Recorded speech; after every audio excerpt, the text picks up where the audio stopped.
गुरु साहिब जी।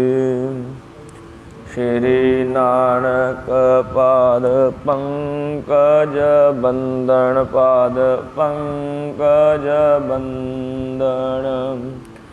सिमरो अंगद दोखन कंदन, सतगुर दोखन कंदन। अमरदास गुर हृदय त्यावो, गुर हृदय त्यावो। श्री गुरु रामदास गुण गावो। श्री अर्जन बिघ्नन के नाशक, बिघ्नन के नाशक। हर गोविंद शुभ समत प्रकाशक। श्री हर राय नमो कर जोरी, नमो कर जोरी। श्री हर कृष्ण मनाए बहोरी। तेग बहादुर परम कृपाला, सतगुर परम कृपाला। श्री गुरु गोबिंद सिंह बसाला। तारो तारा जस पुन पुन सीसा, जस पुन पुन सीसा। बंदो बार बार जगदीशा। एक अंकारा सतगुरु तह प्रसाद सच होए। श्री वाहिगुरु जी की फतेह है, विघ्न विनाशन सोए।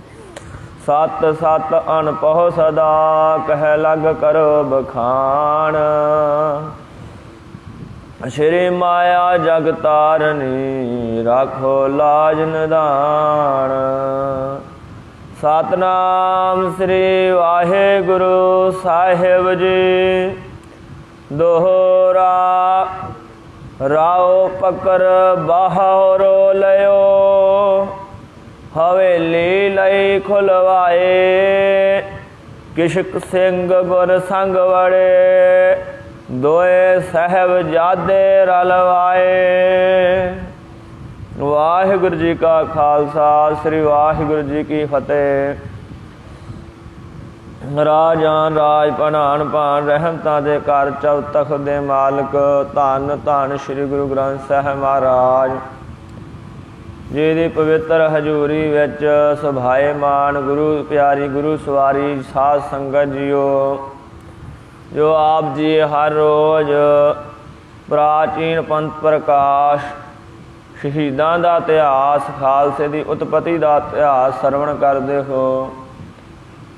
आप वड्डे भागां वाले हो जो अपने पिता पुरखां का जो निहंग सिंह विरासत का इतिहास है, जो निहंग सिंघां का इतिहास है, आप जी सरवण कर रहे हो। जो महाराज गुरु गोबिंद सिंह जी की साजी हुई फौज है, जो आप कल के दीवान दे विच विचार कीते कि महाराज ने आनंदपुर साहिब जी नूं बड़ी जुगती दे नाल, राजनीति ढंग दे नाल छड्डना कर दिता। और सरसा के कंढे ते जदों पहुँचे, इत्थे बड़ी विपता आई, भारी वर्षा, उपरों बहुत ज़्यादा ठंड, अगे सरसा भी दा तेज वहा। और इत्थे महाराज दे बहुत ज़्यादा कीमती जो वस्तुआं सन, विद्या सागर ग्रंथ सी जो, वो भी सरसा दे भेंट हो गया। और जाना तो प्यारे सिंह भी बहुत सारे सरसा दे भेंट हो गए। परिवार जिहड़ा सी वो विछोड़ा हो गया परिवार दा। इस तरह महाराज अगे रोपड़ तो लंघते हुए रोपड़ा दे जिहड़े पठान सन उन्हां दे आहू ला के महाराज गां निहंग सिखां दी वेहली विच गए। उस तो बाद महाराज ने उच्चा टिला वेख्या है, जो चमकौर है साहब है, इत्थे पहुँचे हैं महाराज। और महाराज ने उच्ची हवेली वेखी है और हवेली तो कच्ची है, पर महाराज ने आख्या ये लड़न लई कोट चंगा है, क्यों ना आपां इहदा आसरा लैना करिए और मुगलों के नाल दो दो हथ करना करिए और इन्हां नूं सिखाई दिखाइए कि खालसा किस प्रकार लड़दा है, किस प्रकार जौहर विखाउंदा है। तो खालसे का रंग विखाउण लई महाराज ने यह वहेली नूं नियुक्त किया इहदे विच जंग करन लई। तो इत्थों तक आपां कल विचारां जिहड़ियां वो सरवण कीतियां सन, हुण अगले प्रसंग दी विचार आरंभ करिए। विचार आरंभ करन तो पहले धन धन श्री गुरु ग्रंथ साहिब महाराज जी के पवित्र चरना कमला विच सीस नूं झुकाउणा करिए और बिरतियां एकाग्र चित करिए और महाराज के चरणों के नाल जोड़िए और उच्चारण करिए सतनाम श्री वाहिगुरु साहिब जी। दोहरा राओ पकर बाहर हो लयो हवेली लई खलवाए। और धन धन श्री गुरु गोबिंद सिंह महाराज जदों ये चमकौर पहुंचे हैं, जिहड़ी चमकौरे चौधरी की वहेली सी, और महाराज ने पहले जड़ा जिथे अज गुरुद्वारा दमदमा साहब है, महाराज ने इत्थे बाग दे विच नवासा किया, ठहरना किया महाराज ने फौज समेत। कोई इतिहासकार कहते हैं ये वहेली के मालक ने आप महाराज नूं सदना किया और महाराज नूं वहेली विच खालसे समेत वाड़ के और आप मुगल फौज नूं इन्हें इतलाह की कि गुरु गोबिंद सिंह जी उत्थे हैं। और जिहड़ा प्राचीन पंथ प्रकाश दस रहा है कि ये दो भरा सन, एक भरा हवेली ते काबज सी और दूसरा भरा उन्हों कोई हिस्सा नहीं मिलिया सी। तो उनका जिहड़ा घर सी वो हवेली के पिछले पासे सीगा और नाल ही उहदे घर तो बूहा लंघदा सी हवेली विच वड़न लई। अड्डो अड़ इतिहासकार दस रहे हैं कुछ फर्क पा के इतिहास विच। और उन्हें महाराज नूं कहना किया भी तुसीं ये हवेली लै लो। जो महाराज ने पता किया भी हाँ भी इन्हां दी हवेली है, तो उन्हें आख्या मेरा भरा मेरा हिस्सा नहीं देंदा गा और मैं तुहानूं देना हाँ, तुसीं हवेली सामना करो। जां अज भी कई आ जाते हैं निहंग सिंघां कोल भी साडे दूजे घर साडी थां नप्पी फिरदे हैं, असीं कुछ नहीं लैणा, तुसीं नप लो, तुसीं इन्हां ते कब्जा कर लो। उस प्रकार वो जड़ा हवेली का मालक सीगा, हिस्सेदार सीगा, उन्हें आपदा हिस्सा महाराज जी नूं देना कर दिता और महाराज नूं उन्हें कहना किया भी हवेली के पिछले पासे बूहा है, आप जी हवेली दे विच दाखल हो जाओ। और महाराज उहदे विच दाखल होए हैं और सिंघां ने पता करके जिहड़ा वो मालक सी उहनूं फड़ लियाए और उहदे तो जिहड़ा हवेली का गेट अगला बंद सी वो भी खलवाउणा कर लिया। किचक सिंह गुर संग वड़े दोए साहिबजादे रलवाए।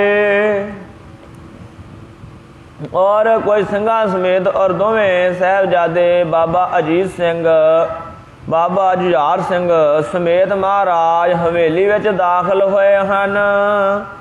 चौपई तो मलेरियन आन घेरा पायो।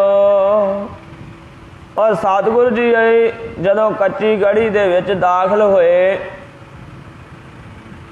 और जो हवेली वालियां दा समान सी महाराज ने जो डोले डाले सन वो सारा साजो समान बाहर कढ़ादा महाराज ने, क्योंकि उथे जंग करना सी और समान विच वजदा फिर वो काम नहीं बनदा गा।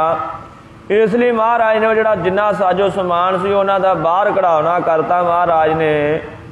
और सिंघां ने अपनी अपनी थां ते जिथे जिथे महाराज ने हुक्म लाया उथे उथे उन्होंने मोर्चे संभालने कर ले और नाल दी नाल विच ही धावा बोल दिता ਮਲੇਰਕੋਟਲੇ ਦੇ ਪਠਾਨਾਂ ਦੀ ਫੌਜ ਆ ਉਹਨੇ ਘੇਰਾ ਪਾਇਆ।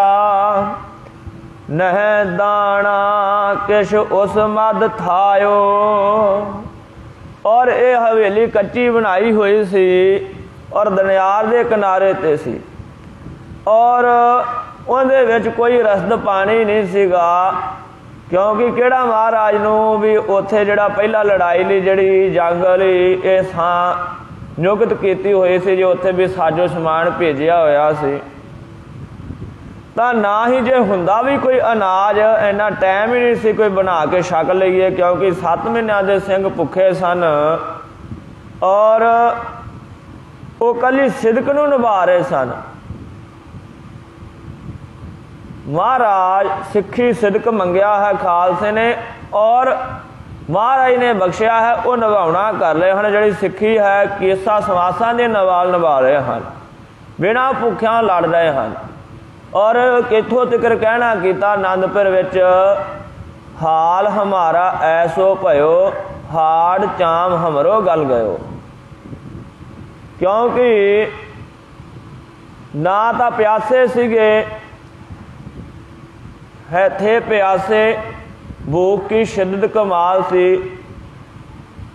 मुक्तसर फौज सी वो भी हंडाल थी और प्यासे भी सी, भुख भी बड़ी लगी सी और पहले वाहवा फौज सही और हौली हौली आनंदपुर दे विच भी प्यास दे नाल कोई भुख दे नाल बहुत सारे घोड़े चाले पा गए सन, कई सिंह भी चाला पा गए सन और जिन्ने कुछ सीगे वो चमकौर गढ़ी दे विच जिहड़े पहुंचे सन वो भुखे भी सन, प्यास भी सी, कोई हवे पानी का भी प्रबंध नहीं सी, पर महाराज दी जिहड़ा सिक्खी सी वो सिदक समेत निभा रहे सन।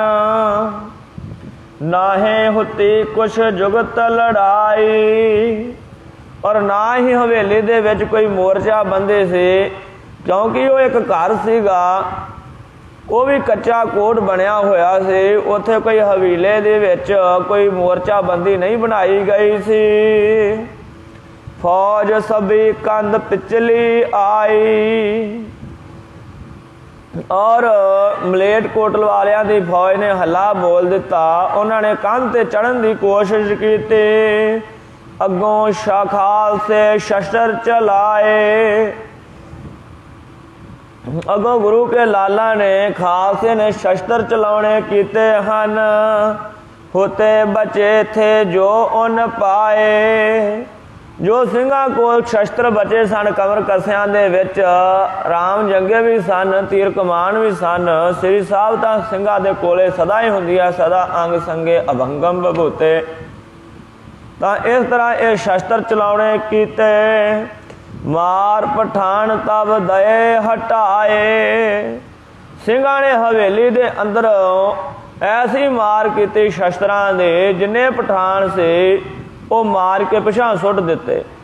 सतगुरां ने बाण चलाए, अजिहे बाण चलाए 10,000 नूं एक बाण पाड़ के लंघिया।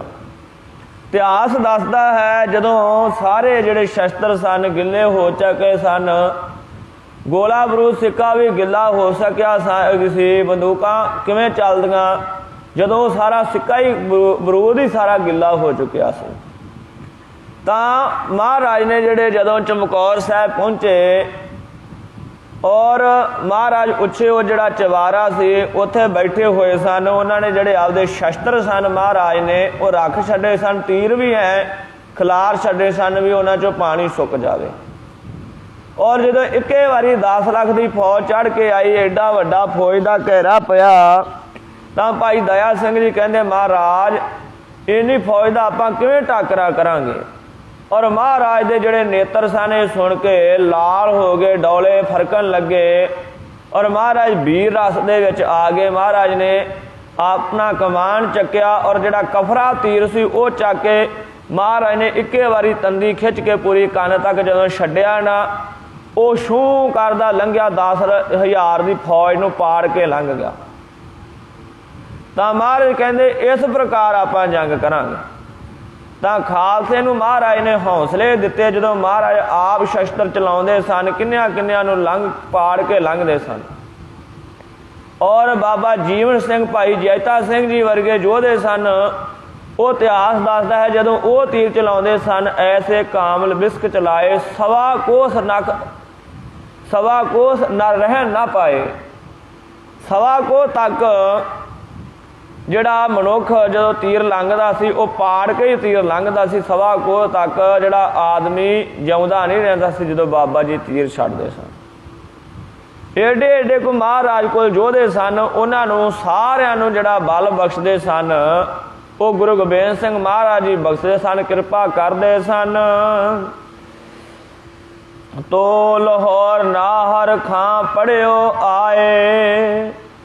फिर जड़ा नौहर खां है मलेरकोटलिया खवाजा खिजर खां का भरा, ये भी बड़ा योधा सी। ये आपदे 10,000 पठान फौज के नाल आया है। इन्हें आके हमला करना कीता है। पुछ तो आयो है गुर कहीं, और पुछदा आउंदा है फौजियां नूं गुरु गोबिंद सिंह कित्थे है, कित्थे कहंदा गोबिंद सिंह। कहता दसो मैनू मैं उन्हां दे नाल दो दो हथ करां। मो उसे बतावो पहुँचो तहीं। कहता मैनू दसो कित्थे बैठे हन, मैं उत्थे ही पहुँचदा है। ऐन लकारे मार मार के कह रहा है तो सतगुर उस आख सुनायो। और गुरु गोबिंद सिंह महाराज जी ने गढ़ी विच ऊपर बैठिया उसकी आवाज़ सुनी। महाराज ने आवाज़ा दे के आख्या उच्ची आवाज़ विच, हो तकड़ो तीर तैं वल आयो। कहते हो नार खां से इधर बैठे हैं, तेरे वाल तीर छड्डन लगे हैं, हुण हो जा तगड़ा, साडा वार संभालना कर। लग्यो छाती तोड़ लंघ गयो संजोए। और महाराज ने इन्ने बल दे नाल तीर छड्डिया और संजो समेत पाड़ के वो तीर आर पार लंघ गया। नाहर व्यामद बजंग चशी दे जके तीर बेद मन बेद रंग। और महाराज ने जफरनामे दे विच भी आख्या है नाहर खां चढ़ के आया, उहदे एक तीर मारिया। महाराज ने कहंदे उन्हें मेरे तीर दा स्वाद चक्या और धरती ते तड़ा करके डिग गया। और भाई साहब भी दस रहे हैं कि तीर संजो नूं पाड़ के लंघ गया। गयो दोवल्लो पारस होए, दोहां पासियां तो पार हो गया है, तीर विचाले नहीं अड़किया।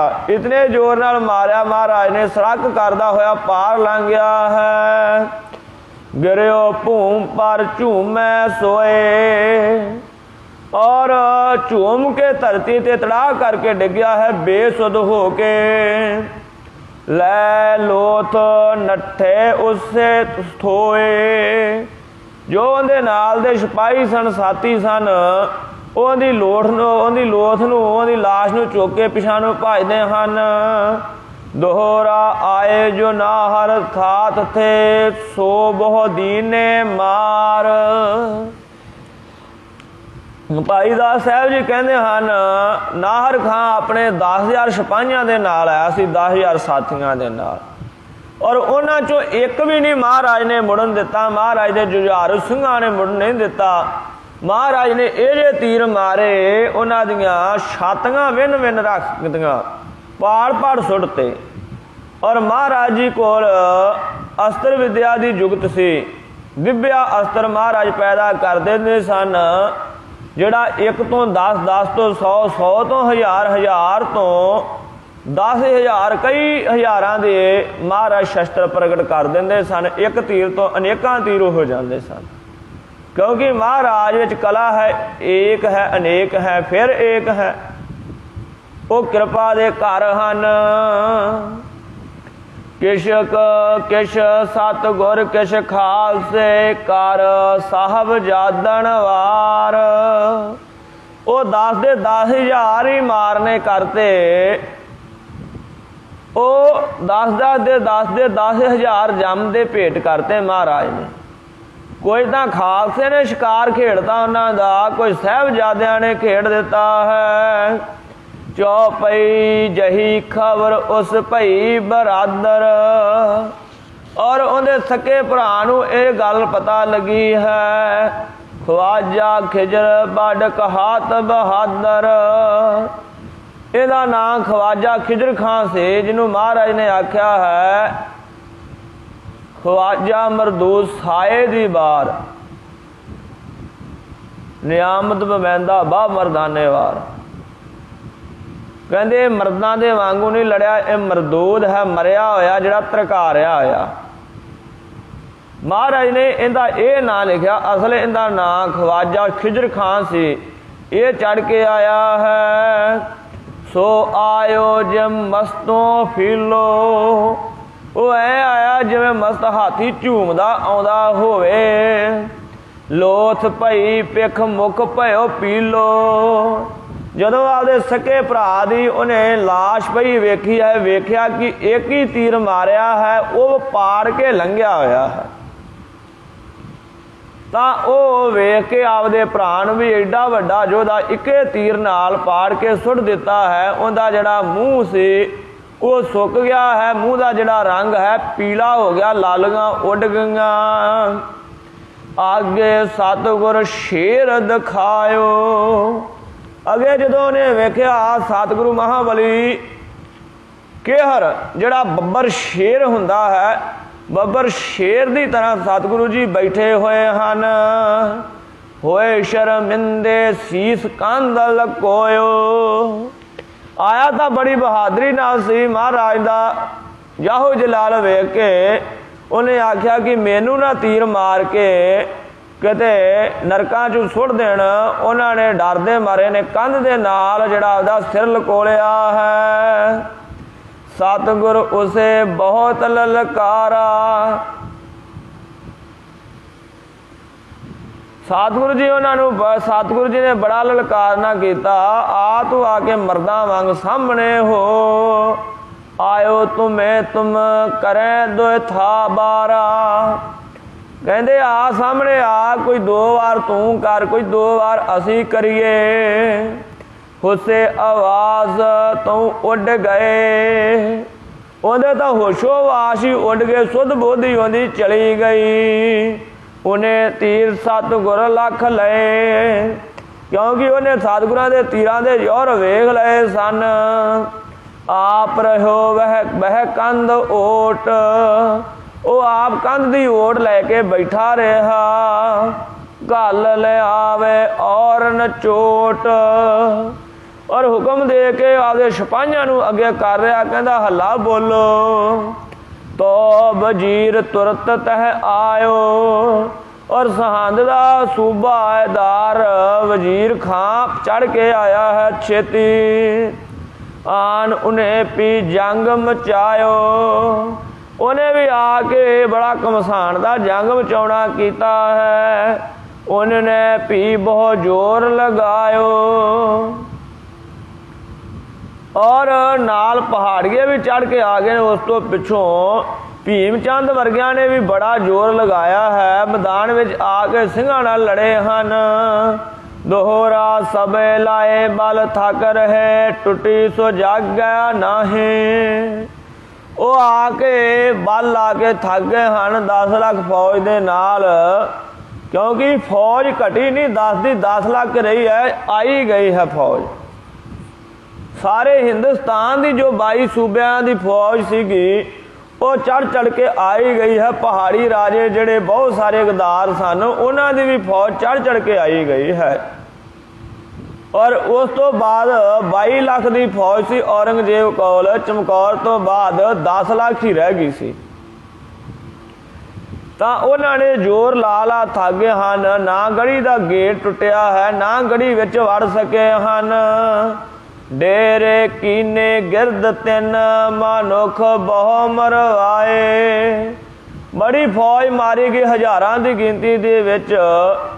फिर उन्होंने दूर दूर डेरे कर दिते हैं जिथे महाराज का तीर वो उन्होंने लगे भी ना पहुँच सकता है।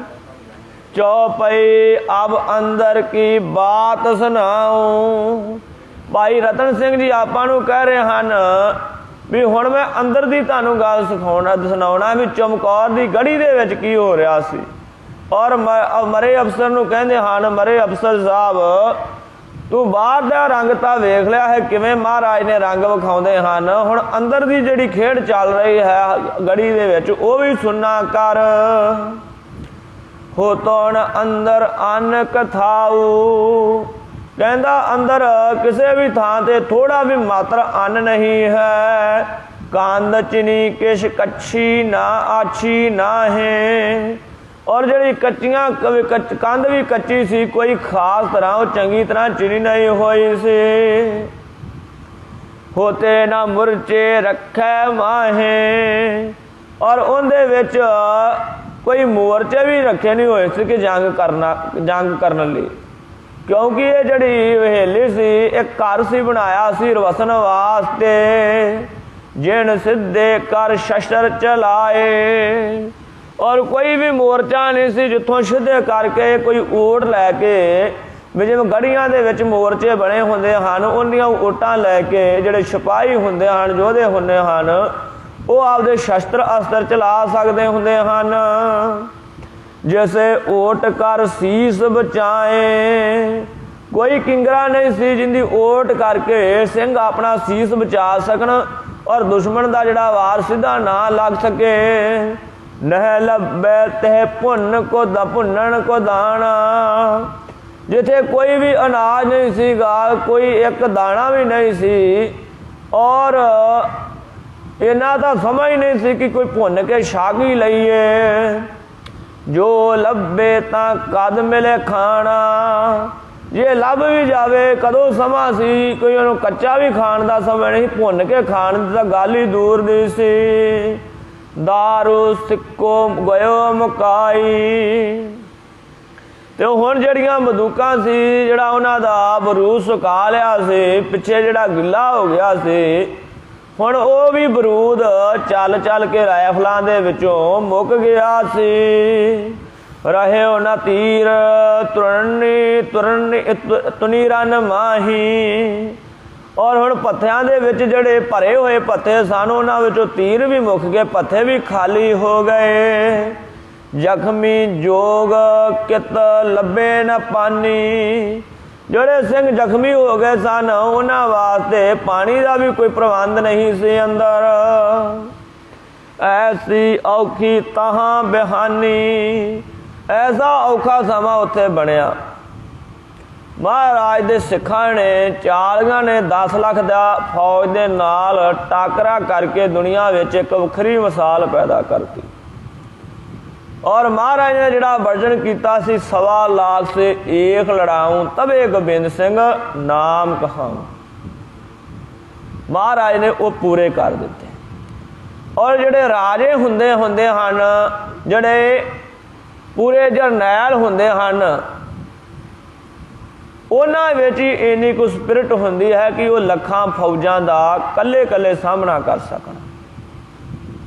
उन्होंने सिखलाई सब तो चंगी दिती जाती है। आम फौजी तो 10-12 जिन्हें लड़ने इन्ना ही बड़ा हुंदा सी, वध तो वध 100 ना पूरा चंगा जिहड़ा फौजी हुंदा सी वो लड़दा सी। और जिहड़े राजे हुंदे सन जां राजकुमार हुंदे सन, उन्होंने जिहड़ी बड़ी चंगी सिक्ख्या दिती जाती सी चंगे सरदार तो, फिर वो जिहड़ी शस्त्र विद्या वो बहुत डूंगी शस्त्र विद्या उन्होंने कोले हुंदी सी।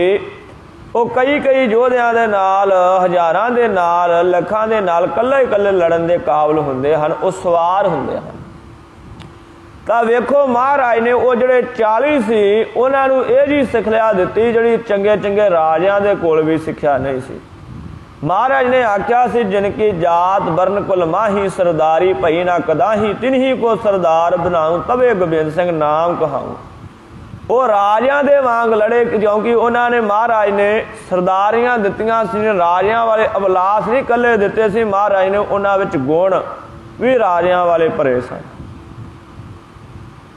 और जो महाराज ने कहा वो महाराज ने करके विखाया। वो कल्ले कल्ले सिंह एक बादशाह वांगू लड़े, एक राजे सुल्तान वांगू लड़े, और उन्होंने लखां लखां फौजां दा टाकरा करके दुनिया विच एक वखरी जिहड़ा इतिहास सी वो सिरजना कर दिता। ਤਾਂ ਭਾਈ ਸਾਹਿਬ ਜੀ ਦੱਸ ਰਹੇ ਹਨ ਜਿਹੜੇ ਜ਼ਖਮੀ ਸਿੰਘ ਹੋ ਜਾਂਦੇ ਸਨ ਉਹਨਾਂ ਨੂੰ ਪਿਆਉਣ ਲਈ ਪਾਣੀ ਵੀ ਨਹੀਂ ਸੀ। ਸ਼ਸਤਰ ਚਲਾਵਤ ਬਾਹਾਂ ਥੱਕ ਗਈ। ਔਰ ਇੱਕ ਤਾਂ ਸਿੰਘ 6-7 ਮਹੀਨਿਆਂ ਦੇ ਭੁੱਖੇ ਸਨ, ਕੋਈ ਅੰਨ ਪਾਣੀ ਨਹੀਂ ਛਕਿਆ ਸੀ ਚੱਜ ਨਾਲ। ਉਹਨਾਂ ਨੇ 7 ਮਹੀਨਿਆਂ ਦਾ ਨੀਂਦਰਾ ਉਹਨਾਂ ਦੀਆਂ ਅੱਖਾਂ ਦੇ ਵਿੱਚ ਸੀਗਾ। ਔਰ ਦੂਜੇ ਉਹਨਾਂ ਦੇ ਇੰਨੇ ਚਿਰ ਤੋਂ ਸ਼ਸਤਰ ਚਲਾਉਂਦਿਆਂ ਦੀਆਂ ਜਿਹੜੀਆਂ ਬਾਹਾਂ ਤਨ ਉਹ ਥੱਕ ਚੁੱਕੀਆਂ ਸਨ। ਥਕੀ ਦੇਹ ਮਦ ਸ਼ਕਤ ਨਾ ਰਹੀ। ਥਕੇ ਹੋਏ ਸਰੀਰਾਂ ਵਿੱਚ ਕੋਈ ਬਲ ਨਾ ਰਿਹਾ, ਤਾਕਤ ਨਾ ਰਹੀ। ਤੋਪੀ ਸਿੰਘਣ ਹੱਠ ਨਾ ਛੋਰੋ। ਫਿਰ ਵੀ ਸਿੰਘਾਂ ਨੇ ਹੱਠ ਨਹੀਂ ਛੱਡਿਆ, ਕਿਉਂਕਿ ਹਠੀ ਤਪੀ ਸਿੰਘ ਸਨ। ਜਿੱਥੇ ਉਹ ਬਾਣੇ ਦੇ ਨਾਲ ਜੁੜੇ ਸਨ, ਜਿਸੇ ਸ਼ਸਤਰ ਦੇ ਨਾਲ ਜੁੜੇ ਸਨ, ਉਸ ਤੇ ਸ਼ਾਸਤਰ ਦੇ ਨਾਲ ਵੀ ਜੁੜੇ ਸਨ। ਉਹ ਨਿਤਨੇਮੀ ਸਿੰਘ ਸਨ। ਵੇਖੋ ਜੋ 7 ਮਹੀਨਿਆਂ ਦੇ ਭੁੱਖਿਆਂ ਨੇ 10 ਲੱਖ ਫੌਜ ਦਾ ਦੇ ਨਾਲ ਯੁੱਧ ਕੀਤਾ। ਐਡੀ ਵੱਡੀ ਜਿਹੜੀ ਫੌਜ ਸੀ ਉਹਦੇ ਦੰਦ ਖਾਟੇ ਕਰਤੇ, ਮੂੰਹ ਮੋੜ ਦਿੱਤੇ ਮਹਾਰਾਜ ਦੇ ਸਿੰਘਾਂ ਨੇ। ਜੇ ਕਿਤੇ ਉਹ ਕਿਤੇ ਉਹਨਾਂ ਨੇ ਪੂਰਾ ਭੋਜਨ ਪਾਣੀ ਛਕਿਆ ਹੁੰਦਾ, ਉਹਨਾਂ ਨੂੰ ਕਿਤੇ ਜਿਵੇਂ ਅੱਜ ਉਹਨਾਂ ਨੇ ਜੰਗ ਕਰਨਾ ਹੁੰਦਾ, ਪਹਿਲਾਂ ਉਹ ਪੂਰੇ ਸੁਖੀ ਰਹਿੰਦੇ ਹੁੰਦੇ, ਤਾਂ ਉਹਨਾਂ ਨੇ ਸਾਰੀ ਫੌਜ ਹੀ ਮਾਰ ਦੇਣੀ ਸੀ ਚਾਲੀਆਂ ਨੇ। ਫਿਰ ਵੀ ਇੰਨੇ ਸਿੰਘ ਨੀਂਦਰੇ ਦੇ ਥੱਕੇ। 6-7 ਮਹੀਨਿਆਂ ਦਾ ਨੀਂਦਰਾ ਨਹੀਂ ਉਹਨਾਂ ਨੇ ਲਿਆ। 6-7 ਮਹੀਨਿਆਂ ਤੋਂ ਚੱਜ ਨਾਲ ਭੋਜਨ ਨਹੀਂ ਕੀਤਾ, ਕਿਤੇ ਬਹਿ ਕੇ ਉਹਨਾਂ ਨੇ ਵੇਖਿਆ ਨਹੀਂ ਸੀ ਚੱਜ ਨਾਲ। ਇੰਨੇ ਥਕੇਵੇਂ ਦੇ ਹੁੰਦਿਆਂ ਵੀ ਉਹਨਾਂ ਨੇ 10 ਲੱਖ ਫੌਜਾਂ ਨੂੰ ਵਾਹਣੀ ਪਾ ਰੱਖਿਆ। ਤੋਪੀ ਸਿੰਘਣ ਹੱਠ ਨਾ ਛੋਰ। ਤਾਂ ਵੀ ਸਿੰਘਾਂ ਨੇ ਇੰਨੇ ਥਕੇਵੇਂ ਦੇ ਹੁੰਦਿਆਂ ਵੀ ਹੱਠ ਨਹੀਂ ਛੱਡਿਆ। ਪੈਰ ਜੋਰ ਜਿੱਤ ਵੱਲ ਤਹ ਦੌਰੋ। ਔਰ ਜਿਹੜੀ ਕੰਨ ਤੇ ਜ਼ੋਰ ਪੈਂਦਾ, ਜਿੱਧਰ ਜ਼ਿਆਦਾ ਫੌਜਾਂ ਹੁੰਦੀਆਂ, ਸਿੰਘ ਉਧਰ ਹੀ ਜਾ ਕੇ ਹਲਾ ਬੋਲਦੇ ਹਨ। ਦੋਹਰਾ ਤੋ ਸਤਿਗੁਰ ਸਿੰਘਣ ਕਹਿਓ, ਗਇਓ ਦਾਰੂ ਸਿੱਕੋ ਮੁਕਾਏ। ਔਰ ਮਹਾਰਾਜ ਨੇ ਕਹਿਣਾ ਕੀਤਾ, ਸਿੰਘੋ ਦਾਰੂ ਸਿੱਕਾ ਮੁੱਕ ਚੁੱਕਿਆ ਹੈ, ਤੀਰ ਵੀ ਮੁੱਕ ਗਏ ਹਨ। ਫੜ ਤੇਗੇ ਗਿਰਦੇ ਫਿਰੋ ਹਵੇਲੀ ਕੇ ਤਾਏ। ਹੁਣ ਮਹਾਰਾਜ ਕਹਿੰਦੇ ਤੇਗਾਂ ਖਿੱਚਣੀਆਂ ਕਰ ਲਓ ਮਿਆਨਾਂ ਦੇ ਵਿੱਚੋਂ, ਹਵੇਲੀ ਦੇ 4 ਸਪੇਰੇ ਗੇੜਾ ਦੇ ਦੋ। ਚੌਪਈ ਤੋਂ ਸਿੰਘਣ ਵੈਸੇ ਮਨ ਲਈ। ਔਰ ਹੁਕਮ ਦੇ ਜਿਹੜਾ ਤਲੀਮ ਕਰਦਾ ਹੈ ਉਹਦੇ ਤੇ ਹੀ ਖੁਸ਼ੀਆਂ ਹੁੰਦੀਆਂ ਹਨ। ਗੱਲ ਸਾਰੀ ਹੁਕਮ ਦੀ ਹੈ। ਹੁਕਮ ਹੈ ਅੰਦਰ ਸਭ ਕੋ, ਬਾਹਰ ਹੁਕਮ ਨਾ ਕੋਏ। ਔਰ ਹੁਕਮ ਦੇ ਵਿੱਚ ਖੇਡ ਹੁੰਦੀ ਹੈ ਸਾਰਿਆਂ ਦੀ, ਪਰ ਜਿਹੜਾ ਹੁਕਮ ਮੰਨ ਲੈਂਦਾ ਹੈ ਫਿਰ ਉਹ ਪਰਮੇਸ਼ਰ ਨੂੰ ਭਾ ਜਾਂਦਾ। ਤਾਂ ਮਹਾਰਾਜ ਦਾ ਹੁਕਮ ਮੰਨ ਰਹੇ ਹਨ, ਜਿੱਦਾਂ ਜੋ ਹੁਕਮ ਕਰਦੇ ਹਨ ਸਿੰਘਾਂ ਨੂੰ, ਭਾਵੇਂ ਕਿੰਨੇ ਚਿਰ ਦੇ ਥਕੇਵੇਂ ਦੇ ਵਿੱਚ ਹਨ ਸਿੰਘ, ਪਰ ਉਹ ਭੱਜ ਹੁਕਮ ਮੰਨਦੇ ਹਨ ਮਹਾਰਾਜ ਦਾ। ਜਿਵੇਂ ਮਹਾਰਾਜ ਨੇ ਹੁਕਮ ਕੀਤੀ ਉਵੇਂ ਹੀ ਉਹਨਾਂ ਨੇ ਮੰਨ ਲਈ। ਦੋ ਦੇ ਨਿਕਸ ਗਿਰਦਾਵਲ ਕਈ। ਔਰ ਦੋ ਸਿੰਘਾਂ ਨੇ ਥਾਪੜੇ ਲੈ ਕੇ ਮਹਾਰਾਜ ਦਾ ਹਵੇਲੀ ਤੋਂ ਬਾਹਰ ਆਏ ਹਨ। ਹਵੇਲੀ ਦੇ ਆਲੇ ਦੁਆਲੇ ਉਹਨਾਂ ਨੇ ਜਿਹੜੇ ਦੇ ਦਿੱਤੇ ਹਨ। ਵੈ ਮਰ ਜਾਏ ਤੋ ਆਵੇ ਔਰ। ਦੋ ਦੀਆਂ ਜੋੜੀਆਂ ਜਾਂਦੀਆਂ ਹਨ। ਔਰ ਬਹੁਤ ਇਤਿਹਾਸਕਾਰ ਦੱਸ ਰਹੇ ਹਨ 5 ਸਿੰਘਾਂ ਦੇ ਜਥੇ ਗਏ। ਪਹਿਲਾ ਜਿਹੜਾ ਜਥਾ ਸੀ ਉਹ ਸਾਹਿਬਜ਼ਾਦਿਆਂ ਤੋਂ 5 ਪਿਆਰਿਆਂ ਚੋਂ ਬਾਬਾ ਹਿੰਮਤ ਸਿੰਘ ਜੀ, ਪਿਆਰੇ ਹਿੰਮਤ ਸਿੰਘ ਜੀ ਦਾ ਪਹਿਲਾ ਜਥਾ ਸੀ। ਪਰ ਇੱਥੇ ਜੋ ਦੱਸ ਰਹੇ ਹਨ ਭਾਈ ਸਾਹਿਬ ਜੀ, ਕਹਿੰਦੇ ਹਨ 2 ਸਿੰਘਾਂ ਦੀਆਂ ਮਹਾਰਾਜ ਜੋੜੀਆਂ ਭੇਜਦੇ ਹਨ। ਜਦੋਂ 2 ਸ਼ਹੀਦ ਹੋ ਜਾਂਦੇ ਹਨ, ਮਹਾਰਾਜ 2 ਸਿੰਘ ਹੋਰ ਹਵੇਲੀ ਚੋਂ ਬਾਹਰ ਕੱਢ ਦਿੰਦੇ ਹਨ। ਐਸੀ ਭਈ ਉਹਾਂ ਕੁਛ ਤੋਰ। ਇਸ ਤਰ੍ਹਾਂ ਦੀ ਉੱਥੇ ਮਹਾਰਾਜ ਸਕੀਮ ਵਰਤੀ ਗਈ ਹੈ। ਮਹਾਰਾਜ ਨੇ, ਸਤਿਗੁਰਾਂ ਨੇ 2 ਸਿੰਘ ਭੇਜੇ ਹਨ। ਸਤਿਗੁਰਾਂ ਨੇ ਬੜੇ ਢੰਗ ਨਾਲ ਇਹ ਯੁੱਧ ਕੀਤਾ ਹੈ। ਔਰ ਜਿਹੜੀ ਫੌਜ ਹੈ ਉਹ ਆਪਣੇ ਆਪ ਪਿੱਛੇ ਹੋ ਰਹੀ ਹੈ। ਉੱਤੋਂ ਮਹਾਰਾਜ ਤੀਰ ਛੱਡ ਦਿੰਦੇ ਹਨ। ਜਿਹੜੇ ਇਹ ਸਿੰਘ ਹਨ 1.25 ਲੱਖ ਦੇ ਨਾਲ ਲੜ ਰਹੇ ਹਨ।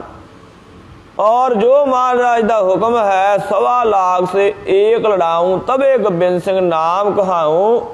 वो जड़ा महाराज के कहे हुए बचन गुरु के लाल पूरे कर रहे हैं। निकस निकस सिंह बहु मारे गए। गड़ी विचों इस तरह निकल के सिंह जो बाहर निकलते सन युद्ध करने लिए बहुत सारे सिंह शहीद हो गए। तो गुर लखे सिंह थोड़े रहे क्योंकि 40 तो सारे सिंह सन उन्हां विचों भी शहीद हो गए। जो 10 कू रह गए 10-12 महाराज ने जान लिया कि सिंह थोड़े रह गए हैं। कहते इन्हां नूं समा घट सकाते हैं भी आपां वध तो वध समा लैके लड़ीए। तां सिंघां ने महाराज ने सिंघां नूं समझाउणा कीता कि हुण तुसीं बाहर ना जाना करो। कही सतगुर अब बाहर ना जावो। तां सिंघां नूं महाराज सिंघां ने महाराज नूं कहना कीता कि हुण दरवाजा कर लो बंद, हुण बाहर नहीं जाना है। फड़ तेगे डिग कंधन खड़ावो। कहते हुण तेगां कढ़ लो म्यानां दे विचों और कंधां ते खड़ जाओ। कंधां दे आले दुआरे गेड़े कड्डो उपर तो तुरकण गल लीनी जान। तुरकां ने यह गल जाननी कर ली कि सिंघां कोल सिंह थोड़े रह गए हैं और इन्हां कोल जिहड़ा गोला बरूद सिक्का है वह भी मुक गया है। भयो दारू सिक्को मद मुकान। कहते ये मकान दे विचों ये हवेली दे विचों जिहड़ा गोला सिक्का है मुक गया। सिंघां दी गिनती भी बड़ी थोड़ी रह गई है। कर हल्ले वै सब ही ताए। और इक्के बार 10 लाख फौज ने हल्ला कर दिता है। भरे चुफेरियों रोल मचाए। चारे पासों तो हल्ला बोल देता है, बड़ा रोला पाया है। को प्यादो को आयो असवार। कई पैदल सिपाही आए हैं, कई घोड़ियां ते चढ़ के आए हैं और कंध के आले दुआले उन्होंने चढ़ना किया है, पौड़ियां लाउणियां कीतियां हैं। और इहदे एक साइड जिहड़ा दरिया वगदा सी, नदी वगदी सी पहले समयां दे विच, हुण तां इन्हां ने बदल दिता है सब कुछ। और उच्चा टिला सी, अज भी वो उच्ची है गढ़ी। इस तरह उनकी जिहड़ी बड़ी वधिया तरीके नाल बनी सी भी, पर वो जंग करन दे काबल महाराज ने समझी है और महाराज ने कीता भी है। वो एक छोटी जी गढ़ी सी और ਜਿਹੜੀਆਂ ਜਿੰਨੀਆਂ ਕੰਧਾਂ ਵੀ ਕੱਚੀਆਂ ਸਨ। ਊਡੀ ਧੂੜ ਭਇਓ ਤੁੰਦਕਾਰ। ਜਦੋਂ ਘੋੜਿਆਂ ਤੋਂ ਔਰ ਪੈਦਲ ਹੱਲਾ ਬੋਲਿਆ ਫੌਜਾਂ ਨੇ, ਬਹੁਤ ਸਾਰੀਆਂ ਫੌਜਾਂ ਸਨ ਲੱਖਾਂ ਦੇ ਕੰਧਾਰ ਦੇ ਵਿੱਚ। 10 ਲੱਖ ਫੌਜ ਨੇ ਜਦੋਂ ਹੱਲਾ ਬੋਲਿਆ ਔਰ ਘੋੜਿਆਂ ਦੇ ਪੈਰ ਵੱਜਣ ਕਰਕੇ ਔਰ ਫੌਜਾਂ ਦੇ ਪੈਰ ਵੱਜਣ ਕਰਕੇ ਜਿਹੜੀਆਂ मिट्टी सी वो बड़ी उड पई, धूल उड पई। कुछ फैर कर रहे सन, धुआं हो रहा सी। उन तर पौड़ी हाथ कंधी पाए।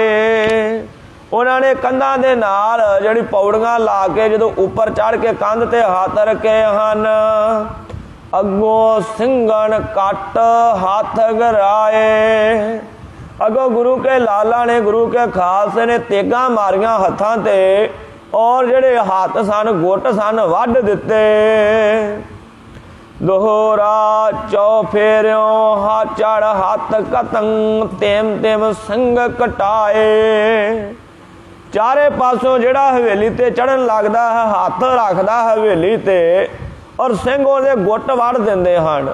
अज भी ਸਿੰਘਾਂ ਦੇ ਵਿੱਚ ਇਹ ਪਿਰਤ ਹੈ ਵੀ ਜਿਹੜਾ ਕੋਈ ਅੜੀ ਫੜੀ ਕਰਦਾ ਸਿੰਘ ਉਹਦੇ ਗੁੱਟ ਵੱਢ ਦਿੰਦੇ ਹਨ। ਇਹ ਸ਼ੁਰੂ ਤੋਂ ਹੀ ਸਿੰਘ ਇਸ ਤਰ੍ਹਾਂ ਕਰਦੇ ਆਏ ਹਨ। उनको दाव सो नह लग्यो गिर गर भूमै पाए। और उन्हां दा हवेली दे विच वड़न लई, हवेली ते चढ़न लई कंधां ते कोई दाह नहीं लग्यागा। सिंह अगों गुੱਟ वढ़ दिंदे हन, उत्थे गुੱਟਾਂ दे भी ढेर लग गए और जिहड़ा थल्ले डिगदा है किसी की लत्त टुट जाती, किसी की ढूई टुट जाती, किसी का मनका टुट जाता, किसी का सिर पाड़ जाता है। इस तरह लाशां दे ढेर लग गए। चौपाई एक एक दो दो हुती थी गोली। और ਸਿੰਘਾਂ ਦੇ राम जंगां ਦੇ ਵਿੱਚ बंदूकां ਦੇ ਵਿੱਚ ਕਿਸੇ ਵਿੱਚ ਇੱਕ ਕਿਸੇ ਵਿੱਚ ਦੋ ਦੋ ਗੋਲੀਆਂ ਬਚੀਆਂ ਹੋਈਆਂ ਸਨ। पास टुके तब उन पर ठोली। और उन्होंने आपदे कोले वो बंदूकां नाल कंधा दे ला के रखियां सन। भए तुरकत के तह बो ढेर। और उथे ਸਿੰਘਾਂ ने तुरकां दे किसी दी लत्तां टुट के थेड़े थले डिगे सन, कोई सिर दे पार डिग्या सी, किसी दी ढूई टुटे सी। इस तरह ਸਿੰਘਾਂ ने उन्हां दीयां लाशां दे भी ढेर लाते, उन्हां दे गुट्टां दे वड वड ढेर ला दिते। ऐसो रो रो जब ऊहां पयो। जदों इस तरह भयानक ढंग दा रौला उत्थे पिया। साहिब अजीत सिंह मन में ठयो। साहिबजादा अजीत सिंह दे मन दे विच विचार कीता उन्हां ने, अब जीवन को कछ धर्म नाही। और उन्होंने आख्या हुण जिउण दा धर्म नहीं, हुण नहीं वाह रही जिउण दई। पुत्र जीवे लड़ पित पिता मराही। कहंदे जे पुत्र दे जिउंदियां पिता सामने शहीद हो जावे फिर कहते ये छतरियां दा धर्म नहीं हुंदा। पुत्रां दे सामने पिता पहले शहीदी पा जावे।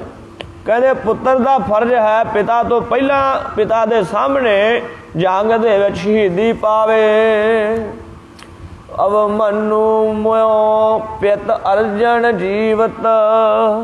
कहते महाभारत दे युद्ध दे विच अर्जन दा पुत्र अभिमन्यु सी, जिहड़ा बड़ा वड्डा योद्धा सी, उन्हें अपने पिता दे तो पहले लड़ाई करके युद्ध करके वड्डे वड्डे सूरमियां नाल उन्हें शहीदी प्राप्त की। मेघनाद मोयो रावण थीवत। और जिहड़ा रावण दा पुत्र मेघनाथ रावण तो पहला शहीद होया। रीत जही क्षत्रियन की कहें। और ये क्षत्रियां दी रीति है, वो आपदे पिता तो पहला शहीदियां पाउंदे हन। प्राण पिता हम मूहरे दे हैं। कहते असीं भी ये प्रण कर लिया है, पिता जी तो पहला असीं शहीदियां पावांगे। फड़ तेगो होए बाहर तायो। और बाबा जी ने साहिब गुरु गोबिंद सिंह महाराज जी तो आग्या लैके महाराज जदों बाबा जी गए ਹਨ कि आग्या लैन पिता जी असी भी हुण जंग दे विच जाना है, शहीदी प्राप्त करनी है। और ਜਿਹੜੇ सूरे ਹੁੰਦੇ ਹਨ ਉਹਨਾਂ ਨੂੰ ਜਿਹੜੀ खुशी मिलती है रण ਦੇ ਵਿੱਚ शहीदी पा के ही मिलती है। और महाराज बड़े खुश होए हैं। कहते पुत्र जी मैनू आवाज़ नहीं मारनी पई है, मैं बड़ा खुश हाँ तुसी आप आए हो। कहते जदों भी कौम ते जदों भी धर्म ते संकट आवेगा, कहते तुहाडे वर्गे महाराज खुश हो के कहते उन्होंने आवाज़ मारन की लोड़ नहीं पवेगी, आपे ही आके कुर्बानी देने लई शहीदी देने लई तैयार हो जाएंगे। तो इस तरह महाराज ने वचन भी उच्चारण किए।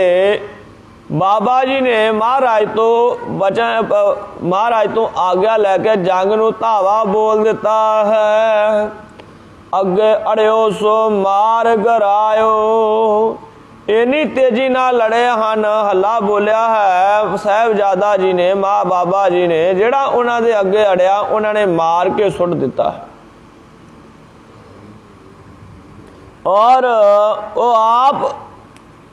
आपकी हिस्टरी दे विच लिखते हैं मुसलमान कि बाबा जी इन्नी को तेजी नाल लड़े हैं, लग्या जिवें जंग दे विच बिजली गरजदी होवे। कहते बाबा जी दे विच बिजली जिन्नी तेजी सी पता नहीं लगता सी कदों कित्थे आ गए हैं, कदों कहनों टप गए हैं। ਕਹਿੰਦੇ ਫੌਜਦਾਰਾਂ ਨੂੰ ਤਾਂ ਪਤਾ ਹੀ ਨਹੀਂ ਲੱਗਦਾ ਸੀ। ਉਸੇ ਪਾਸੇ ਹੋਏ ਗਇਓ ਉਜਾੜਾ। ਔਰ ਬਾਬਾ ਜੀ ਜਿਹੜੀ ਤਰਫ ਜਾਂਦੇ ਸਨ ਜੰਗ ਲੜਦੇ ਲੜਦੇ ਔਰ ਉਧਰ ਦੀ ਫੌਜ ਦਾ ਉਜਾੜਾ ਕਰ ਦਿੰਦੇ ਹਨ, ਸਫਾਇਆ ਕਰਦੇ ਸਨ, ਸਫਾਇਆ ਕਰਕੇ ਲੰਘ ਜਾਂਦੇ ਸਨ। ਉਨ ਜਾਣਿਓ ਦਲ ਆਇਓ ਭਇਓ ਸਾਰਾ। ਔਰ ਮੁਗਲ ਫੌਜਾਂ ਨੂੰ, ਉਹਨਾਂ ਦੇ ਫੌਜਦਾਰਾਂ ਵਜ਼ੀਰਾਂ ਨੂੰ, ਜਰਨੈਲਾਂ ਕਰਨੈਲਾਂ ਨੂੰ ਐਂ ਲੱਗਦਾ ਸੀ ਜਿਵੇਂ ਆਨੰਦਪੁਰ ਦੀ ਸਾਰੀ ਫੌਜ ਹੀ ਆ ਕੇ ਜੰਗ ਵਿੱਚ ਉਤਰ ਗਈ ਹੋਵੇ। ਦੋਹਰਾ ਗਰਦ ਗੁਬਾਰੇ ਮਦਤ ਹੈ ਪਰ ਕੋ ਸੁਝੇ ਨ ਆਪ। ਔਰ ਬਾਬਾ ਜੀ ਦਾ ਘੋੜਾ ਵੀ ਇੰਨੀ ਤੇਜ਼ੀ ਨਾਲ ਦੌੜ ਰਿਹਾ ਹੈ ਔਰ ਇੰਨੀ ਤੇਜ਼ੀ ਨਾਲ ਲੜ ਰਹੇ ਹਨ ਬਾਬਾ ਜੀ, ਜਿਹੜੀ ਧੂੜ ਉੱਡ ਗਈ ਹੈ, ਕਿਸੇ ਨੂੰ ਕੁਝ ਦਿਖ ਨਹੀਂ ਰਿਹਾ ਗਾ। ਔਰ ਨਾ ਕਿਸੇ ਨੂੰ ਪਤਾ ਲੱਗ ਰਿਹਾ ਆ ਆਪਣਾ ਹੈ ਆ ਬਗਾਨਾ ਹੈ। ਜਿਹੜੇ ਉਹਨਾਂ ਦੇ ਸਿਪਾਹੀ ਹਨ ਉਹ ਵੀ ਇੱਕ ਦੂਜੇ ਦੇ ਮਾਰ-ਮਾਰ ਗਾਟੇ ਲਾ ਰਹੇ ਹਨ ਔਰ ਕਿਸੇ ਨੂੰ ਕੋਈ ਨਹੀਂ ਪਤਾ ਲੱਗਦਾ ਕਿ ਅੱਗੇ ਕੌਣ ਆ ਗਿਆ ਹੈ। ਰੌਲ ਗੋਲ ਬਹੁ ਉਹਾਂ ਭਇਓ ਆਪਸ ਮਦ ਖਾਪ। ਔਰ ਬਾਬਾ ਜੀ ਤਾਂ ਮੁਗਲਾਂ ਨੂੰ ਪਾੜ ਕੇ ਨਾਲ ਦੀ ਨਾਲ ਗਾਂਹ ਲੰਘ ਜਾਂਦੇ ਹਨ ਔਰ ਕਿਸੇ ਨੂੰ ਕੋਈ ਪਤਾ ਹੀ ਨਹੀਂ ਲੱਗਦਾ ਕਿੱਧਰ ਲੰਘ ਗਏ ਕਿੱਧਰ ਗਏ ਚਲੇ ਬਾਬਾ ਜੀ।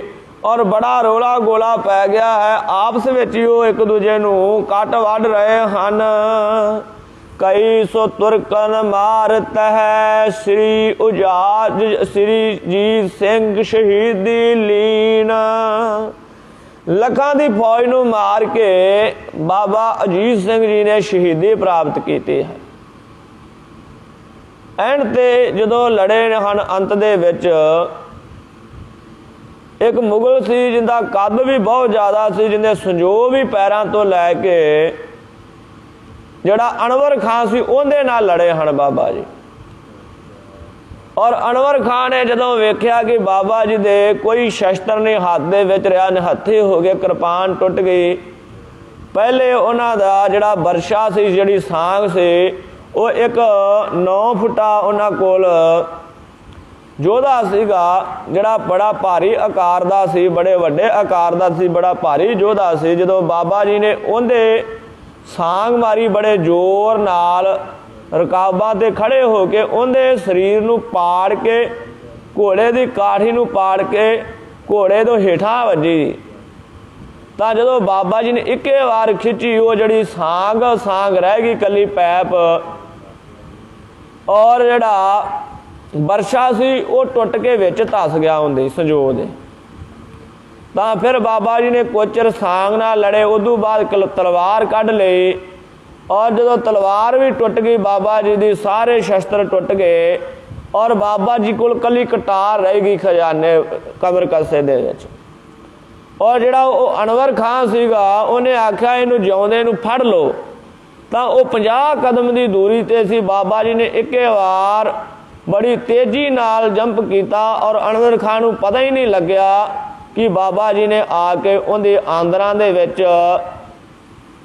ਕਟਾਰ ਦਾ ਵਾਰ ਕੀਤਾ ਔਰ ਆਂਦਰਾਂ ਬਾਹਰ ਕੱਢ ਦਿੱਤੀਆਂ। ਇੱਕੇ ਵਾਰ ਮੁਗਲ ਫੌਜੀਆਂ ਨੇ ਗੋਲੀਆਂ ਔਰ ਤੀਰ ਬਰਛੇ ਮਾਰਤੇ। ਬਾਬਾ ਜੀ ਦਾ ਜਿਹੜਾ ਸਾਰਾ ਸਰੀਰ ਸੀ ਉਹ ਵਿੰਨ੍ਹਿਆ ਗਿਆ ਔਰ ਇਤਿਹਾਸ ਦੱਸਦਾ ਹੈ 350 ਦੇ ਕਰੀਬ ਬਾਬਾ ਅਜੀਤ ਸਿੰਘ ਜੀ ਦੇ ਜਿਹੜੇ ਫੱਟ ਸਨ। ਦੁਨੀਆ 'ਚ ਕੋਈ ਵੀ ਐਡਾ ਯੋਧਾ ਨਹੀਂ ਹੋਇਆ ਜਿਹਨੇ ਇੰਨੇ ਫੱਟ ਖਾਧੇ ਹੋਣ। ਰਾਣਾ ਸਾਂਘਾ ਹੋਇਆ ਹੈ ਭਾਰਤ ਦਾ ਯੋਧਾ, ਜਿਹਦੇ 82 ਕੇਵਲ 82 ਫੱਟ ਸਨ। ਉਹਨੂੰ ਦੁਨੀਆ ਦਾ ਲੈਜੈਂਡ ਮੰਨਿਆ ਜਾਂਦਾ ਹੈ। ਪਰ ਆਪਣੇ ਵੀ ਇਹ ਬਸ ਕਿਸਮਤੀ ਹੈ, ਮੰਨ ਲਓ, ਜਾਂ ਆਪਣੇ ਚੰਗੇ ਕੋਈ ਆਗੂ ਹੀ ਨਹੀਂ ਆਏ ਜਿਨ੍ਹਾਂ ਨੇ ਇਹ ਜ਼ੋਰ ਨਹੀਂ ਲਾਇਆ ਕਿ ਹਿਸਟਰੀ ਦੇ ਵਿੱਚ ਸਭ ਤੋਂ ਜਿਹੜਾ ਸਿਰਮੌਰ ਪਦ ਹੈ ਉਹ ਬਾਬਾ ਅਜੀਤ ਸਿੰਘ ਜੀ ਦਾ ਹੈ, ਜਿਨ੍ਹਾਂ ਨੇ 350 ਤੋਂ ਵੱਧ ਜਿਹੜੇ ਫੱਟ ਸਹਿਣ ਕੀਤੇ ਹਨ ਸਰੀਰ 'ਤੇ ਔਰ ਲੱਖਾਂ ਦੀ ਫੌਜ ਨੂੰ ਜਿਨ੍ਹਾਂ ਨੇ ਪਾੜ ਕੇ ਸੁੱਟਿਆ ਔਰ ਜਿਨ੍ਹਾਂ ਦੀ ਉਮਰ ਵੀ 18 ਸਾਲ ਦੀ ਸੀ ਕੇਵਲ। ਤਾਂ ਉਹ ਮਹਾਨ ਯੋਧੇ ਨੇ ਅੰਤ ਵਿੱਚ ਅਨੇਕਾਂ ਫੌਜੀਆਂ ਨੂੰ ਮਾਰ ਕੇ, ਅਨੇਕਾਂ ਜਿਹੜੇ ਉਹਨਾਂ ਦੇ ਜਰਨੈਲਾਂ ਨੂੰ ਮਾਰ ਕੇ ਮੁਗਲ ਫੌਜ ਦਿਆਂ ਨੂੰ, ਪਹਾੜੀਆਂ ਦਿਆਂ ਨੂੰ ਅੰਤ ਸ਼ਹੀਦੀ ਪ੍ਰਾਪਤ ਕੀਤੀ ਹੈ। ਤਿਮ ਮਗਰ ਜੁਝਾਰ ਸਿੰਘ ਜੀ ਪਰਿਓ ਸ਼ੇਰ ਜਿਮ ਚੀਣ। ਫਿਰ ਬਾਬਾ ਜੁਝਾਰ ਸਿੰਘ ਜੀ ਨੇ ਧੰਨ ਧੰਨ ਸ਼੍ਰੀ ਗੁਰੂ ਗੋਬਿੰਦ ਸਿੰਘ ਮਹਾਰਾਜ ਜੀ ਤੋਂ ਆਗਿਆ ਲੈ ਲਈ ਕਿ ਵੱਡੇ ਭਰਾਤਾ ਜੀ ਸ਼ਹੀਦ ਹੋ ਗਏ ਹਨ, ਹੁਣ ਮੈਂ ਵੀ ਪਿਤਾ ਜੀ ਸ਼ਹੀਦ ਹੋਣਾ ਹੈ। ਔਰ ਆਗਿਆ ਪਾ ਕੇ ਮਹਾਰਾਜ ਤੋਂ ਬੱਬਰ ਸ਼ੇਰ ਵਾਂਗੂ ਨਿਕਲੇ ਹਨ। ਜਿਵੇਂ ਬੱਬਰ ਸ਼ੇਰ ਇੱਕੇ ਹਰ ਤਿਹਾੜ ਮਾਰਦਾ ਸਾਰਾ ਜੰਗਲ ਕੰਬ ਉੱਠਦਾ ਹੈ, ਇਸ ਤਰ੍ਹਾਂ ਬਾਬਾ ਜੀ ਨੇ ਜਦੋਂ ਲਲਕਾਰਾ ਮਾਰਿਆ ਔਰ ਸਾਰੀ ਫੌਜ ਹਿਲਾ ਕੇ ਰੱਖਤੀ ਹੈ। ਚੌਪਈ ਦੇਖ ਭਾਈ ਦੁੱਖ ਸਹਿਓ ਨਾ ਗਇਓ। ਜਦੋਂ ਭਰਾਤੇ ਨੂੰ, ਆਪਣੇ ਵੀਰ ਨੂੰ, ਵੱਡੇ ਵੀਰ ਨੂੰ ਸ਼ਹੀਦ ਹੋਇਆ ਵੇਖਿਆ ਹੈ ਔਰ ਬਾਬਾ ਜੀ ਤੋਂ ਇਹ ਸਹਿਣ ਨਹੀਂ ਹੋਇਆਗਾ। ਫੜ ਖੰਡੇ ਸੋ ਮਗਰ ਧਿਓ। ਔਰ ਖੰਡਾ ਫੜ ਕੇ ਬਾਬਾ ਜੀ ਮਗਰ ਹੀ ਉਹਨਾਂ ਦੇ ਹੱਲਾ ਬੋਲ ਦਿੱਤਾ ਹੈ ਮੁਗਲ ਫੌਜ ਤੇ। ਜਾਏ ਭਾਈ ਜਿਮ ਸ਼ਸਤਰਨ ਕਰੇ। ਜਿਸ ਤਰ੍ਹਾਂ ਸਾਹਿਬਜ਼ਾਦਾ ਅਜੀਤ ਸਿੰਘ ਜੀ ਜੰਗ ਦੇ ਵਿੱਚ ਲੜੇ ਹਨ, ਉਸੇ ਤਰ੍ਹਾਂ ਹੀ ਉਹਨਾਂ ਵਾਂਗੂ ਹੀ ਬਾਬਾ ਜੁਝਾਰ ਸਿੰਘ ਜੀ ਸ਼ਸਤਰ ਚਲਾ ਰਹੇ ਹਨ ਔਰ ਦੁਸ਼ਮਣਾਂ ਨੂੰ ਕੱਟ ਕੱਟ ਸੱਟ ਰਹੇ ਹਨ। ਮਾਰੇ ਉਸੇ ਸੋ ਆਗੇ ਅਰੇ। ਜਿਹੜਾ ਉਹਨਾਂ ਦੇ ਅੱਗੇ ਆਉਂਦਾ ਹੈ ਉਸ ਨੂੰ ਮਾਰ ਕੇ ਸੁੱਟ ਦਿੰਦੇ ਹਨ, ਢਾਹ ਕੇ ਰੱਖ ਦਿੰਦੇ ਹਨ। ਔਰ ਮੁਗਲ ਫੌਜ ਦੇ ਵਿੱਚ ਚਾਰੇ ਪਾਸੇ ਹੱਲਾ ਬੱਲਾ ਹੋ ਗਿਆ। ਕਹਿੰਦੇ ਫੜ ਲਓ, ਪਰ ਅੱਗੇ ਕੌਣ ਆਵੇ ਫੜਨ ਨੂੰ। ਕਿਸੇ ਢਾਲ ਕਿਸ ਭਗੌਤੀ ਛੁਹੀ। ਕਿਸੇ ਦੇ ਬਾਬਾ ਜੀ ਨੇ ਢਾਲ ਮਾਰੀ ਹੈ ਮੂੰਹ ਤੇ ਔਰ ਢਾਲ ਮਾਰ ਕੇ ਸਿਰ ਫੇਹ ਕੇ ਸੱਟ ਦਿੱਤਾ ਹੈ। ਕਿਸੇ ਦੀ ਢਾਲ ਨਾਲ ਹੀ ਬਾਂਹ ਤੋੜਤੀ ਹੈ ਔਰ ਕਿਸੇ ਦੇ ਬਾਬਾ ਜੀ ਨੇ ਜਿਹੜੀ ਕਿਰਪਾਨ ਹੈ ਉਹ ਮਾਰ ਕੇ ਧੌਣ ਵੱਢ ਕੇ ਸੁੱਟ ਦਿੱਤੀ ਹੈ। ਜਿਸੇ ਛੂਹੀ ਉਸ ਕੱਟ ਕਰ ਗਈ। ਔਰ ਜਿਹਨੂੰ ਛੂਹਣਾ ਕੀਤਾ ਹੈ ਕਿਰਪਾਨ ਨੇ, ਬਾਬਾ ਜੀ ਦੀ ਨੇ, ਬਾਬਾ ਜੁਝਾਰ ਸਿੰਘ ਜੀ ਨੇ, ਉਹਨੂੰ ਉਹ ਪਾੜ ਕੇ ਹੀ ਲੰਘੀ ਹੈ। ਸਨਮੁਖ ਉਣ ਕੇ ਅੜਿਓ ਨਾ ਕੋਏ। ਔਰ ਸਾਰੀ 14 ਕੁ ਸਾਲ ਦੀ ਉਮਰ ਹੈ, ਪਰ ਇੰਨੇ ਕੁ ਜੰਗ ਘਮਸਾਨ ਦਾ ਲੜਿਆ ਹੈ। ਜਿਹੜਾ ਵੀ ਉਹਨਾਂ ਦੇ ਅੱਗੇ, ਭਾਵੇਂ ਮੁਗਲ ਫੌਜ ਦਾ ਯੋਧਾ ਹੈ ਕੋਈ ਵੱਡਾ, ਭਾਵੇਂ ਪਹਾੜੀਆਂ ਦਾ ਹੈ, ਪਰ ਬਾਬਾ ਜੀ ਦੇ ਅੱਗੇ ਅੜ ਨਹੀਂ ਸਕਿਆਗਾ। ਮਾਰ ਗਰਾਏ ਬੰਦੂਕਣ ਸੋਏ। ਔਰ ਉਹਨਾਂ ਨੇ ਡਰਦੇ ਮਾਰਿਆਂ ਨੇ, ਹਜ਼ਾਰਾਂ ਨੇ ਇਕੱਠਿਆਂ ਹੋ ਕੇ ਉਹਨਾਂ ਨੇ ਤੀਰ ਚਲਾਏ ਹਨ ਬਾਬਾ ਜੀ ਵੱਲ, ਉਹਨਾਂ ਨੇ ਬੰਦੂਕਾਂ ਚਲਾਈਆਂ ਹਨ। ਇਸ ਤਰ੍ਹਾਂ ਬਾਬਾ ਜੀ ਦਾ ਜਿਹੜਾ ਸਰੀਰ ਹੈ ਛਾਨਣੀ ਛਾਨ ਹੋ ਕੇ ਧਰਤੀ ਤੇ ਡਿੱਗਿਆ ਹੈ। ਐਸੀ ਭਾਂਤ ਤਹਿ ਦੋਵੇਂ ਭਾਈ। ਐਸੇ ਤਰੀਕੇ ਦੇ ਨਾਲ ਦੋਵੇਂ ਸਾਹਿਬਜ਼ਾਦੇ ਸ਼ਹੀਦ ਹੋਏ ਹਨ। ਸਾਤ ਪਠਾਨਣ ਸ਼ਹੀਦੀ ਪਾਈ। ਜਿਹੜੀ ਪਠਾਨਾਂ ਦੀ ਫੌਜ ਬੜੀ ਜ਼ਬਰਦਸਤ, ਬੜੀ ਤਕੜੀ ਫੌਜ ਆਈ ਸੀ ਬਾਬਾ ਜੀ ਨਾਲ, ਦੋਵਾਂ ਭਰਾਵਾਂ ਨੇ ਉਹਨਾਂ ਦੇ ਨਾਲ ਲੜ ਕੇ ਸ਼ਹੀਦੀ ਪ੍ਰਾਪਤ ਕੀਤੀ ਹੈ। 17 ਸੇ 62 ਸਾਲ। ਜਿਹੜਾ ਸੰਮਤ ਸੀ 1762 ਸੀ, ਚਮਕੌਰ ਦੀ ਜੰਗ ਜਦੋਂ ਹੋਈ। ਐਸੀ ਭਈ ਪਰ ਗੁਰ ਦੋ ਬਾਲ। ਇਸੇ ਤਰ੍ਹਾਂ ਗੁਰੂ ਸਾਹਿਬ ਜੀ ਦੇ ਦੋਵੇਂ ਸਾਹਿਬਜ਼ਾਦੇ ਸ਼ਹੀਦ ਹੋਏ ਹਨ। ਮਹਾਰਾਜ ਨੇ ਭਾਣਾ ਮੰਨਿਆ ਹੈ। ਮਹਾਰਾਜ ਨੇ ਕਹਿਣਾ ਕੀਤਾ, ਤੇਰਾ ਕੀਆ ਮੀਠਾ ਲਾਗੇ, ਤੇਰਾ ਤੁਝ ਕੋ ਸੌਂਪਤੇ ਕਿਆ ਲਾਗੇ ਮੇਰਾ। ਪੰਥ ਵਸੇ ਮੈਂ ਉਜੜਾ ਮਨ ਚਾਉ ਘਨੇਰਾ। ਮਹਾਰਾਜ ਨੇ ਇਸ ਪ੍ਰਕਾਰ ਬਚਨ ਉਚਾਰਨ ਕੀਤੇ ਹਨ। ਔਰ ਚਮਕੌਰ ਦੀ ਜੰਗ ਬੜੀ ਘਮਸਾਨ ਦੀ ਜੰਗ ਹੋਈ ਔਰ ਮਹਾਰਾਜ ਨੇ ਅਨੇਕਾਂ ਦੇ ਤੀਰ ਮਾਰ ਕੇ ਪਾੜ ਪਾੜ ਸੁੱਟੇ ਹਨ। ਔਰ ਮਹਾਰਾਜ ਦੇ ਸਾਹਿਬਜ਼ਾਦਿਆਂ ਨੇ ਘਮਸਾਨ ਦੀ ਜੰਗ ਕੀਤੀ ਹੈ। ਵਾਕਾ ਜੋ ਉਹਨਾਂ ਦੀ ਫੌਜਾਂ ਨੂੰ ਪਤਾ ਲੱਗ ਗਿਆ ਕਿ ਗੁਰੂ ਗੋਬਿੰਦ ਸਿੰਘ ਦੇ ਸਾਹਿਬਜ਼ਾਦੇ ਆਏ ਹਨ ਜੰਗ ਦੇ ਵਿੱਚ, ਔਰ ਉਹਨਾਂ ਦੀਆਂ ਜਦੋਂ ਮਹਾਰਾਜ ਦੇ ਸਾਹਿਬਜ਼ਾਦੇ ਲੜੇ ਹਨ, ਮੁਗਲਾਂ ਦੇ ਜਿਹੜੇ ਫੌਜਦਾਰ ਸਨ, ਵੱਡੇ ਸੂਬੇਦਾਰ ਸਨ, ਵਜ਼ੀਰ ਖਾਨ ਵਰਗੇ, ਉਹਨਾਂ ਨੇ ਵੀ ਮੂੰਹ 'ਚ ਉਂਗਲਾਂ ਪਾ ਲਈਆਂ ਸਨ ਕਿ ਸਾਡੇ ਵੱਲ ਨਾ ਕਿਤੇ ਆ ਜਾਣ। ਉਹਨਾਂ ਨੇ ਵੀ ਆਵੇ ਹਾਥੀਆਂ ਦੇ ਮੂੰਹ ਬਾਬਾ ਜੀ ਤੋਂ ਪਰਾਂ ਮੋੜ ਲਏ ਸਨ ਕਿ ਐਨੂੰ ਨਾ ਵਾਰ ਕਰ ਦੇਣ। ਔਰ ਮਹਾਰਾਜ ਦੇ ਸਾਹਿਬਜ਼ਾਦੇ, ਮਹਾਰਾਜ ਦੇ ਸਿੰਘ ਬੜੇ ਯੋਧੇ ਸਿੰਘ ਸਨ, ਜਿਨ੍ਹਾਂ ਨੇ ਭੁੱਖੇ ਭਾਣਿਆਂ ਨੇ ਐਡੀ ਵੱਡੀ ਫੌਜ ਜਿਹੜੀ ਰੱਜੀ ਪੁੱਜੀ ਸੀ, ਜਿਨ੍ਹਾਂ ਨੇ ਪੂਰੇ ਸਰੀਰ ਦੇ ਵਿੱਚ ਬਲ ਸੀ, ਔਰ ਜਿਹੜੇ ਬੈਠ ਐਸ਼ਾ ਆਰਾਮ ਹੀ ਕਰਦੇ ਸਨ, ਜਿਨ੍ਹਾਂ ਨੂੰ ਖਾਣ ਪਾਣ ਖੁੱਲ੍ਹਾ ਸੀ। ਔਰ ਸਾਹਿਬਜ਼ਾਦਿਆਂ ਨੇ, ਮਹਾਰਾਜ ਦੇ ਜਾਨ ਤੋਂ ਪਿਆਰੇ ਸਿੰਘਾਂ ਨੇ ਉਹਨਾਂ ਨੂੰ 6-7 ਮਹੀਨਿਆਂ ਤੋਂ ਉਹਨਾਂ ਦੇ ਦੰਦ ਖੱਟੇ ਕਰ ਸਨ, ਉਹਨਾਂ ਦਾ ਚੈਨ ਗਵਾ ਛੱਡਿਆ ਸੀ।